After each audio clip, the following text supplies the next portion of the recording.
evening, everyone. This is part one of two of a news and notes video, and I'm doing this in two parts simply because I don't know if you can hear it. My voice isn't still all the way back. This is the best I've been in a week, so I'm gonna do it in two small increments. I'm gonna post this part Monday night, second part Tuesday, because we have a lot to talk about. All right. Let's get to the easy stuff first. All right, first we have I want to talk about the Mississippi Seawolves and the brand effect. Okay. Of course, it was announced, I believe it was Friday. Scott Brand had been hired as GM of the Mississippi Seawolves. If it wasn't Friday, it was Thursday. All right. This, I can't understate this enough. This is the biggest signing in the whole history of the Seawolves FPHL franchise. I kid you not. Okay. What has been missing from the Seawolves has been hope.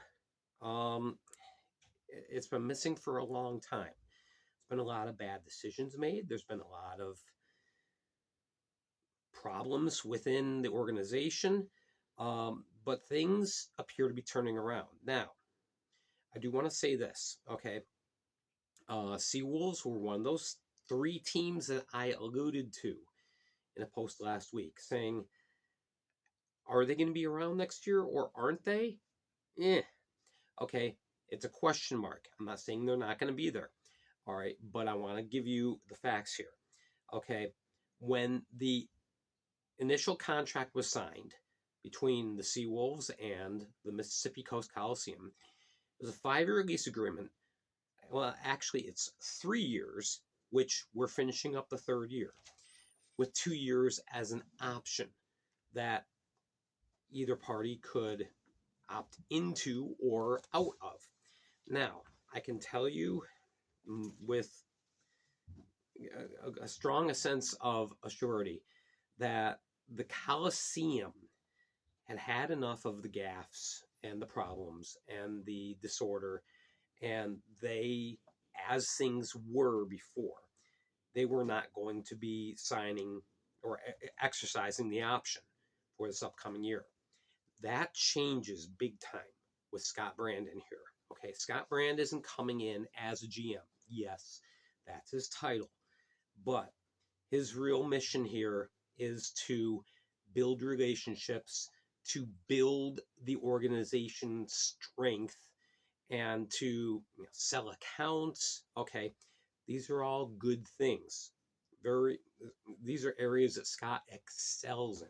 Okay, he knows the business aspect of running a team, and he's very, very good at it. So when Brand got hired, I saw this as a sign that the league had not given up on this market because it's a very good market. There's a reason why the league wanted to go to Biloxi in the first place. Okay, they saw this as a very strong hockey market. And unfortunately, things just haven't panned out well. So, but the market is good. All right, they just need a decent product on the ice and a good relationship with the community, between the team and the community. And Scott Brand is going to build that. Okay, so his objective here is to basically say to the Coliseum, look, I know how things have been up to this point. We are turning over a new leaf here. We are starting from scratch. Will you stick with us another couple years? We would like very much for you to do so. All right. So there is hope. All right. Because as of, say, a month ago, there wasn't hope there. All right. This is a very big deal. And I find it very encouraging. I think hockey in Biloxi can be saved and continued. So that's why Scott Brand was chosen. Excellent man. You couldn't have asked for a better guy to do the job. All right, so there is that. Now that kind of leads into the next point here, talking about Soskin continuing his slow fade. All right. As we knew going into this year, He was either the owner or part of an ownership group for 7 franchises in the league. Too much. Obviously, things have not gone well for Mr. Soskin this year. We're not going to go digging into the whole thing, but over the course of the last few weeks, the league has been slowly distancing itself from Mr. Soskin. They've taken him out of picture in 4 cities now. Topeka, he was part of the Topeka ownership group. He is no longer. Danville with the Dashers. All right, Mississippi, and I believe also I'm hearing Blue Ridge. His role has been greatly diminished, and that is by design. So when all is said and done, as I understand it, the plan and the work and the hope is to have Soskin still in control of 2 teams, Port Huron and Carolina. Ironically, those are his 2 teams that have been the most successful over the years. All right. And most of the work is done by someone else. All the business decisions are made by somebody else. So he would retain ownership in those 2 teams. I believe, though, he would be removed from Baton Rouge, as well as the other clubs that he's been associated with. So that continues to happen. The league seems to have learned its lesson that one person can't have that much influence. Now, I don't mean this as an attack on him, but this leads into the question, well, now, is Don Lewis getting too much? Does he have his hand in too much? All right, that's something for Don and the league to work out as we go forward. So there you go. Okay, next item we want to talk about the Dashers. It was Friday that was announced Paul McLean got hired as the new coach. And some people asked me, and I really hadn't responded, mainly because of my health. Is this a good thing? Is this good? Is it moot?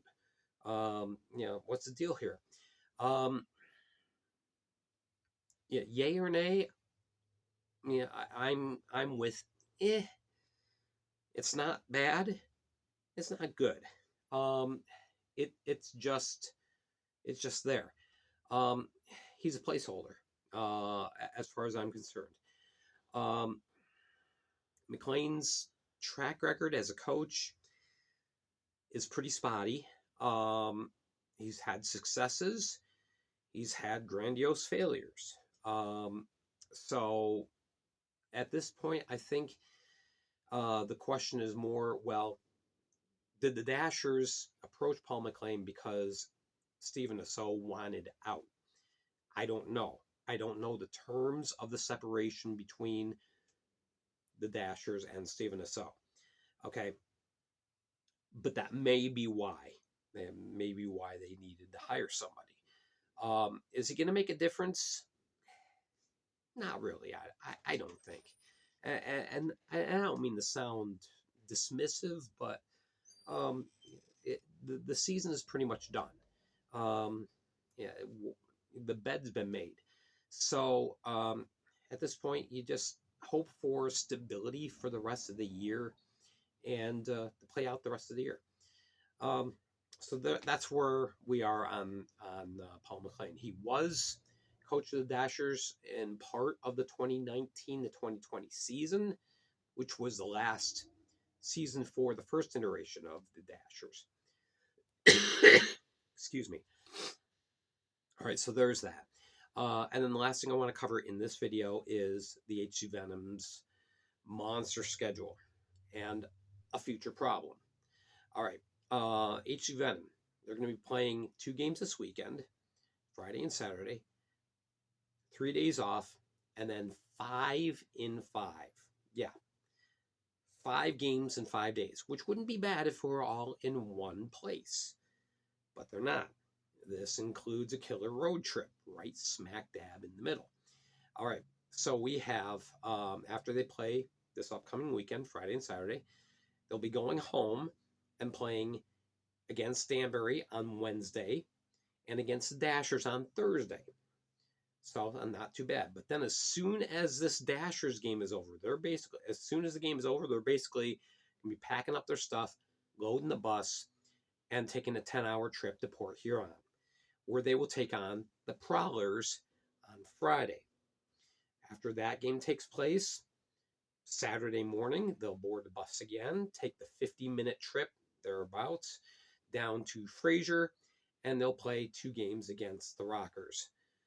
Very, very tough. People are going, why so many games in so short a period of time? Well, the problem is they had so many games that had to get rescheduled, and it took so long for them to get a new home secured and for them to get things figured out. There really wasn't a whole lot of dates left available. So you kind of got forced into this. All right, now the problem is everybody plays a 56-game schedule. However, Venom up to now have played 39. All games scheduled right now equals 15. 39 plus 15 equals 54. So there's a problem. They're within arm's reach of the Rockers. All right, they're only 3 full games back. What I mean by that is 9 points. You win 3 games in regulation, that's 3 points, times 3, that's 9 points. All right. What's going to happen if the Venom get really, really close? The Rockers just have a little bit of an edge, and they have 2 extra games. What happens then? The Venom just kind of get left out of it. It may happen. As it is, they're extending the season by a day for the Venom. All right. The season's supposed to end Saturday, April 12th, but the Venom play Watertown on the 13th for that 54th game. There's not really any room or space to make up the other 2 games. So the Venom really kind of have it against them at this point, and there's not really anything you can do about it. It's a quandary, and you know, I wish it was fixable, but I don't think it is. So that's going to be a very tough situation for the Venom. But that's where we are with their schedule. We'll see how they do. We'll see if the trades, which we will talk about in the next video, help the Rockers more than they help the Venom, because both teams picked up players. We'll talk about that tomorrow. I'm running out of voice and time, so I'm going to call this quits for today. This is the first video I've done in a week and a half now, and my voice still isn't 100%, so bear with me. All right, thank you for tuning in. Thank you for your patience and your well wishes. I appreciate it. Leave me a comment down below. Say hi. Make sure you're subscribed and you're hitting like, all that good stuff. And we'll catch you again tomorrow here on YouTube, rather. All right, thanks, guys. I appreciate it.